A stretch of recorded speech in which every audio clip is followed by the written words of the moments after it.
Good evening, traveler. Before we begin, take a deep breath. Let it out slowly. Feel the day slide gently away, like the last light fading behind the mountains. Tell me, where are you listening from tonight? From a quiet bedroom where the air smells faintly of rain? From a city balcony high above the sleeping streets? Or maybe from a small house by the countryside where crickets sing outside your window? Wherever you are, I'm happy you've arrived. Because tonight we will travel far back in time, across oceans, over mountains, into a land of mist and moonlight, of bamboo groves and flowing rivers, a land where ink met silk and patience became beauty. This is the story of a boy who painted time. In the valley of the Yangtze River, long ago, there was a village wrapped in morning fog. The houses were made of wood and clay, their roofs curved like the wings of cranes. Every dawn, the sound of temple bells drifted through the mist, followed by the laughter of water from the streams. And in that village lived a quiet boy named Leon. Leon was small and shy, with eyes that always seemed to be watching something invisible. While other children played with reed flutes or chased fish in the shallows, he liked to sit by the riverbank, brush in hand, and dip it into the reflection of the sky. He would trace shapes on smooth stones, the curve of a leaf, the flight of a bird, the shimmer of light on water. His mother sold silk at the marketplace, and sometimes she would find him painting tiny scenes on scraps of cloth she meant for trading. She would sigh, though never unkindly. "Leon," she'd say, "you can't paint the wind. It moves too quickly." And Leon would smile softly. "I'm not painting the wind," he'd whisper. "I'm painting how it feels." One spring morning, the emperor's messenger rode into the village. He carried a scroll sealed in gold, and a voice loud enough to make the birds scatter. "The emperor," he declared, "seeks an artist who can paint something never painted before." He unrolled the scroll. On it were written just 3 words: "Paint me time." The villagers laughed. "How can anyone paint time?" they said. "It has no shape, no color, no sound." But Lion didn't laugh. He felt something stir in his chest, the same feeling he had when he watched the river flow, changing and unchanging all at once. He went to his mother that night and said, "I want to try." She looked at him with both pride and worry. "The road to the capital is long," she said softly. Lion nodded. "I will follow the river. It always finds its way." The river was his companion. It wound through fields of golden rice, through forests of whispering bamboo, through towns that smelled of tea and incense.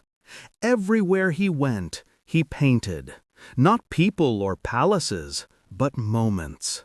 A droplet falling from a leaf, a fish breaking the surface of a pond, the shadow of a cloud moving across a wall. In each stroke, he tried to capture something that would not stay still. Weeks turned into months when at last he reached the capital. Its walls rose before him like mountains of stone. He entered through the eastern gate, where banners fluttered red and gold. The air smelled of jasmine and rain. In the center of the city stood the imperial palace, surrounded by gardens so vast they seemed to hold all the seasons at once. There were cherry trees in bloom, lotus ponds in full flower, and pines dusted with frost.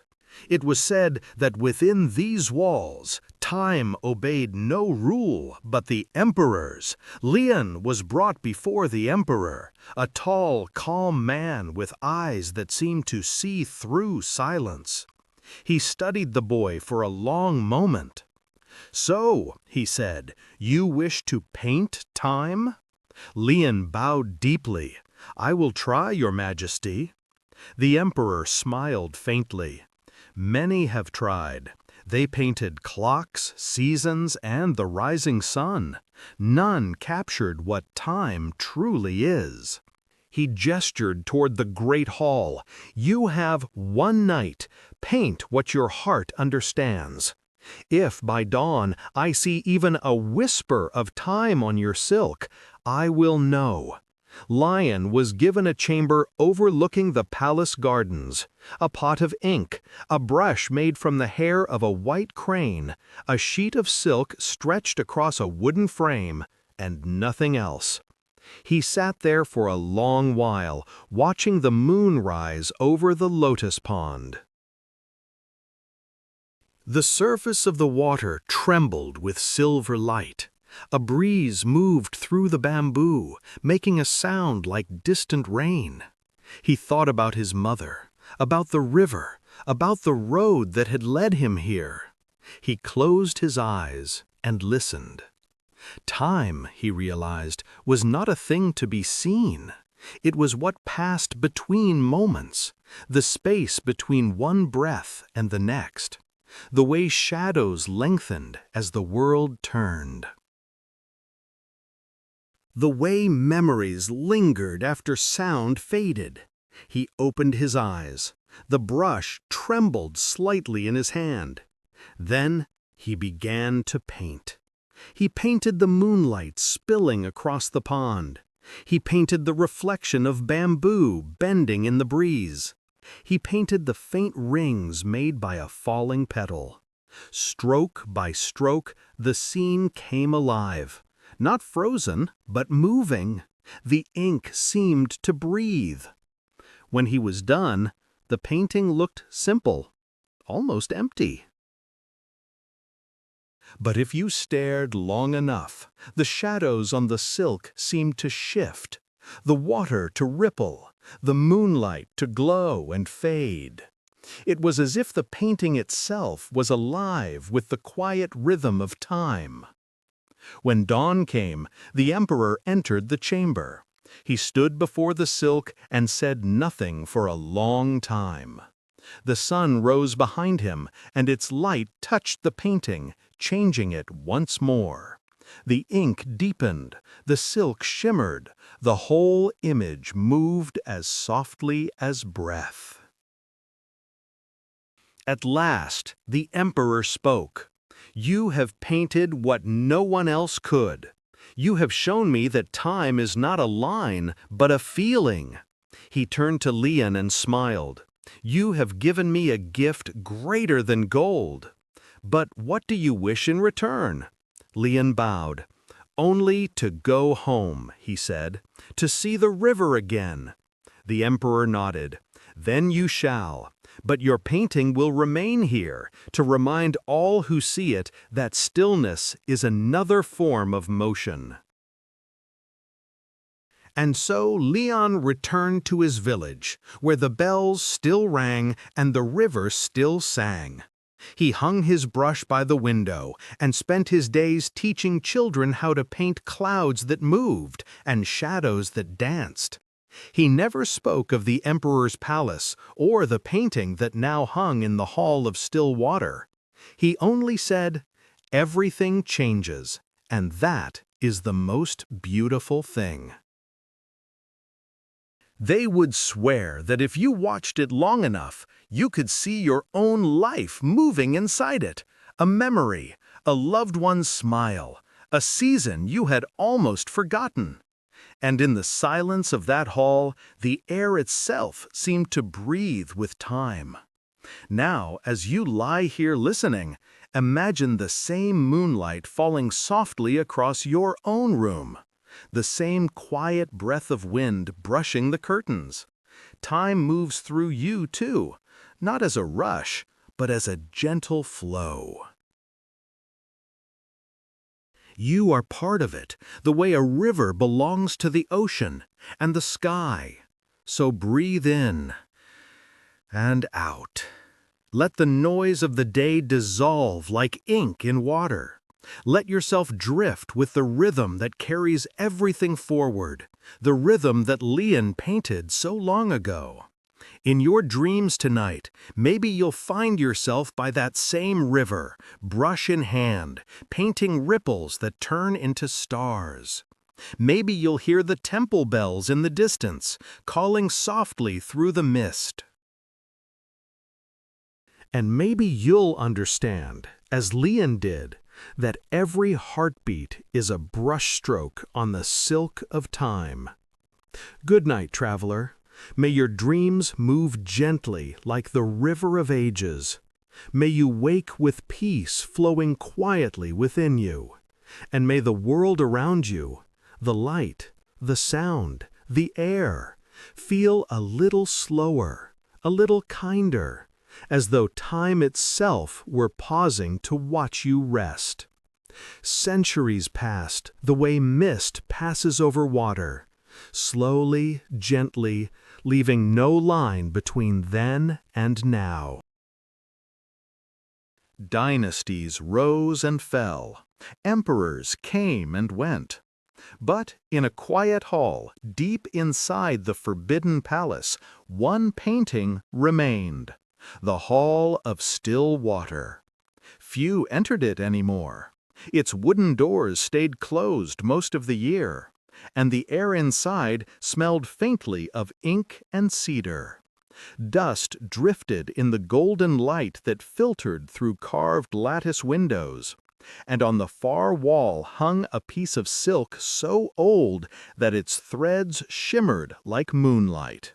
The painting of time.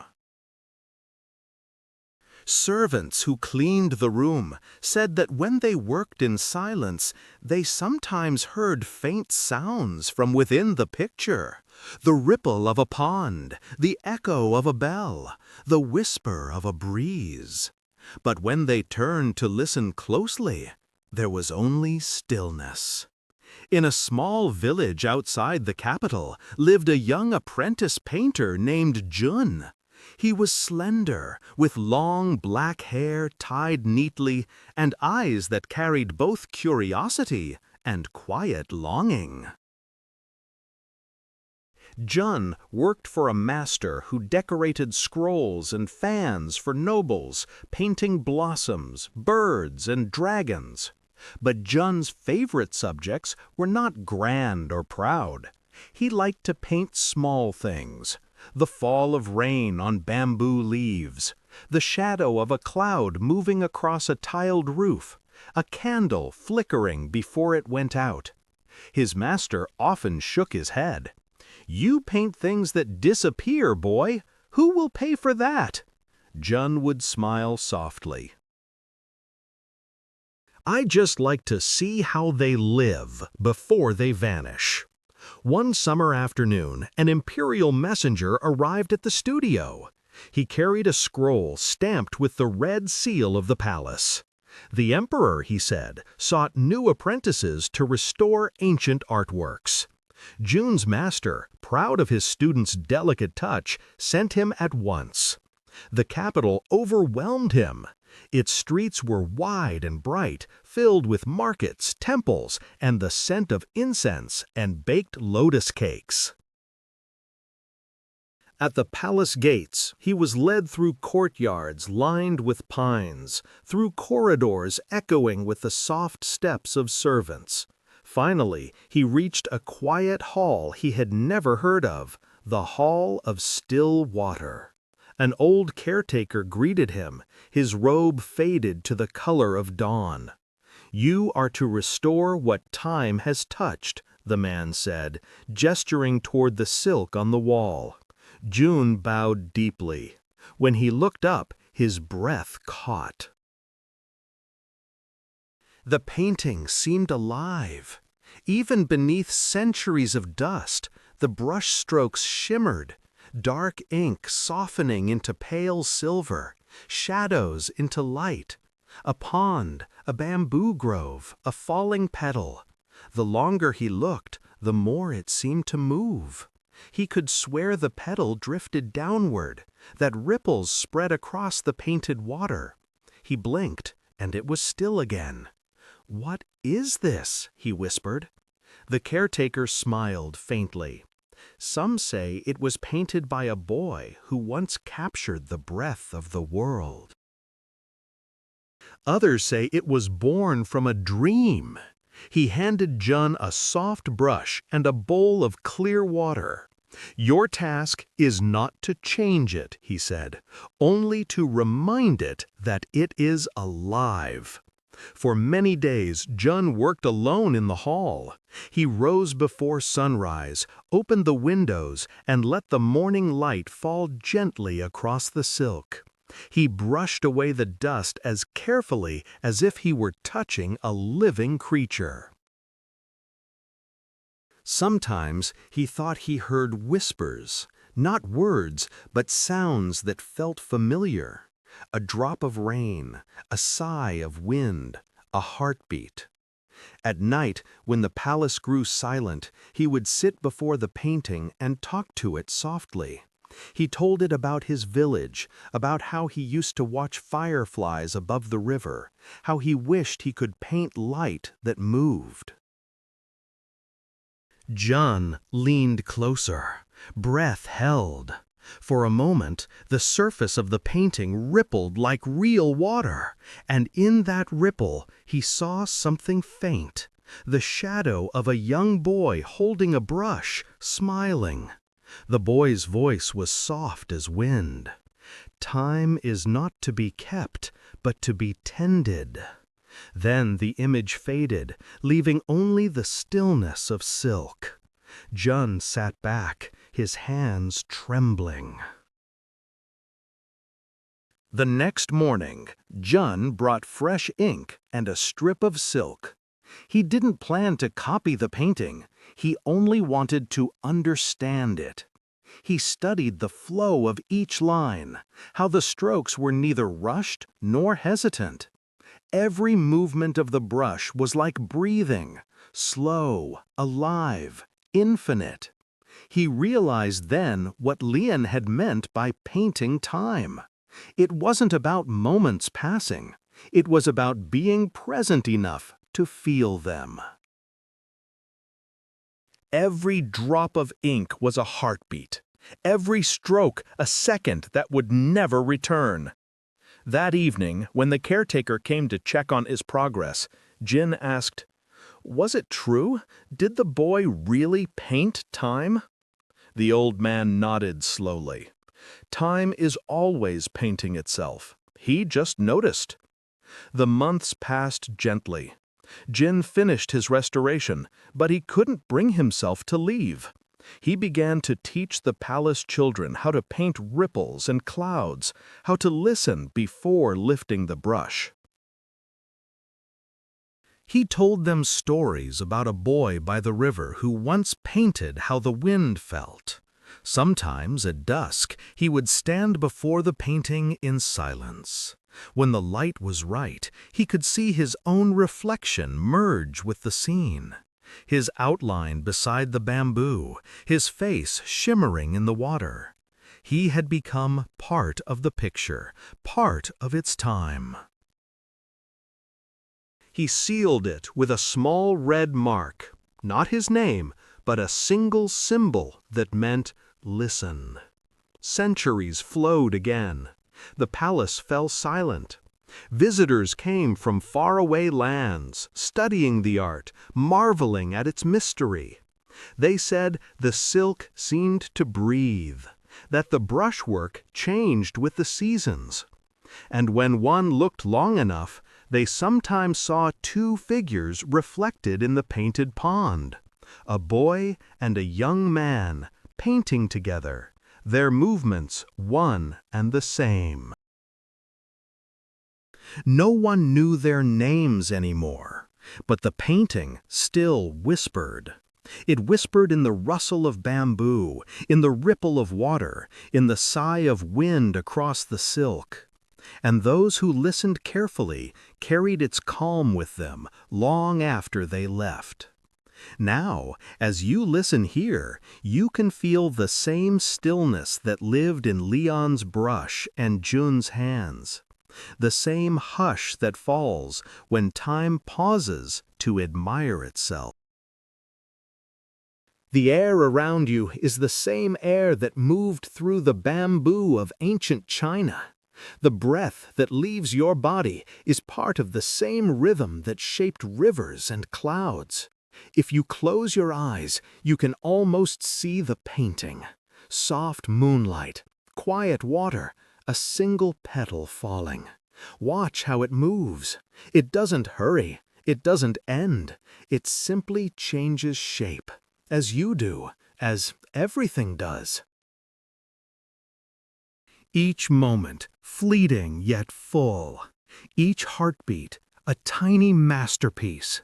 You are painting time too, without even trying. Every act of kindness, every thought, every sigh adds a new color to the world's great canvas. So rest now, traveler. Let the noise of the day sink beneath the surface of still water. The moonlight glows softly through your window. The brush is still. The ink is calm. The painting of time continues. In the world, in your breath, in the quiet that waits just before sleep. Good night. May your dreams be painted in silver and peace. May the river of time carry you gently until morning. And when you wake, may you feel the hush of that ancient hall, the whisper of silk, the calm of ink, and the truth that nothing beautiful ever really disappears. Long after Jun's lifetime, the painting still hung in the Hall of Still Water. Emperors came and went, the hall changed its keepers, its roof tiles faded, its doors were mended and repainted. But the silk never crumbled. Some said the air inside the hall held its own climate, always cool, always mild, as though the painting protected itself. Scholars studied it for centuries, copying its brushwork, tracing its lines, arguing over how softness could survive so long. None of them noticed what the caretakers already knew. The painting seemed to change slightly whenever the palace bell marked a new hour. The ripples shifted, the moonlight deepened or thinned. And every few decades, when the moon was full and the air utterly still, a faint sound of running water filled the room. One evening, during such a moon, a young historian named May walked into the hall with a candle. She had come not as a restorer or a scholar, but as someone looking for peace. Her days had been filled with noise, the endless talk of court, the rush of duties and papers. She needed silence. The hall gave it to her. The floorboards creaked softly under her sandals. Dust swirled in the candlelight. When she raised her eyes to the painting, she felt the rest of the world slip away. It was as if she were standing by the pond itself. The air smelt faintly of rain. She could almost hear bamboo moving in the wind. The surface of the painted water shimmered faintly, and the candle in her hand trembled. May set it down and whispered, "How did you do this, whoever you were?" Her voice echoed once, gently. Then she thought she heard another voice, not speaking, but breathing. She stepped closer. The brush strokes were impossibly fine. No line seemed to end. Each blended into the next. It was not painting. It was rhythm. She noticed that the moon's reflection was slightly blurred, not by mistake, but by purpose, as though the painter had wanted the viewer to feel the movement of time, not capture it. May stood for a long while, until her candle guttered. When she left, she felt different, slower, lighter, as if she had stepped out of a river and carried its coolness with her. That night, she dreamed of the boy and the young man who had painted together. They stood beside a pond under the same moon, one holding a brush, the other holding silence. When she awoke, she understood what the painting wanted to teach. The time, when looked at kindly, is never lost. It only changes color. The next day she began a habit. Each evening, after her work was done, she returned to the hall. She brought no candle now, only sat in the dim light, breathing. She didn't take notes or make sketches, she just listened. People at court started calling her the scholar who watches still water. Some laughed kindly, some curiously. But those who sat beside her for a while found that their minds, too, began to quiet. They spoke softer when they left. They walked slower. One of them said, "That painting does not show time, it teaches it." Years later, when May grew old, the emperor asked her to choose a successor to care for the hall. She selected a child, a girl of 12, who loved to sit by ponds and draw the reflection of clouds. Her name was Lynn. On the day May gave her the keys, she said, "Listen more than you look." The silk breathes. The ink remembers. If you are kind to silence, it will show you things no eyes can see. Lynn nodded solemnly. She spent her days sweeping the hall, dusting the frame, watching the painting through every change of light. In spring, the moon seemed higher. In summer, the bamboo leaves gleamed brighter. By winter, frost sometimes appeared at the base of the silk and melted again by noon. She began to realize that she was watching the world move through the painting, not the other way around. When storms rolled across the city, she would stand inside the hall and listen to rain hitting the roof. The sound mingled perfectly with the imagined rain inside the picture. Once, during a particularly heavy downpour, she looked up and saw, for the briefest heartbeat, ripples spreading outward from the painted pond. It wasn't frightening, it was beautiful, as if the real and the imagined were greeting one another after a long separation. She whispered, "You're still alive." And from that moment on, she knew that her duty wasn't to guard a relic, it was to keep company with something living. Decades turned again. Lynn, too, grew older. When she could no longer climb the palace steps easily, she taught young apprentices to care for the painting. They came from many lands, drawn by its calm. Some became poets, some healers, some painters themselves. All of them carried away a fragment of its stillness. The painting never faded, and though no one could explain why, those who visited often left with softer hearts. They said the world outside looked clearer afterward, as though every breath and shadow had gained meaning. Now, traveler, let the story drift forward once more, past dynasties, past centuries, into the quiet night we share now. Outside your window, time still moves. The clock ticks, the wind shifts, the earth turns. Imagine standing before that ancient silk. The hall around you glows faintly. You hear water somewhere, though there is none. Moonlight touches the pond, a petal falls. You realize that the painting has always been waiting, not to be studied, but to be felt. It is waiting for this moment, for you to be still enough to join it. Breathe in and out.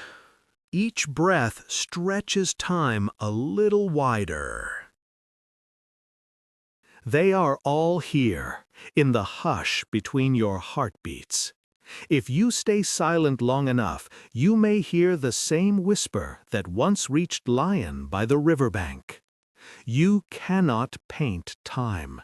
You can only live it. Let those words rest in you now. Let your thoughts slow until they ripple like water settling after a breeze. The night hums softly around you. The air is cool and patient. The ink of the world is still wet. Sleep, traveler. Let the brush fall from your hand. The story is still painting itself, line by line, in dreams and in breath. When morning comes, open your eyes gently. You will see the same light that has shone on the silk for 1,000 years.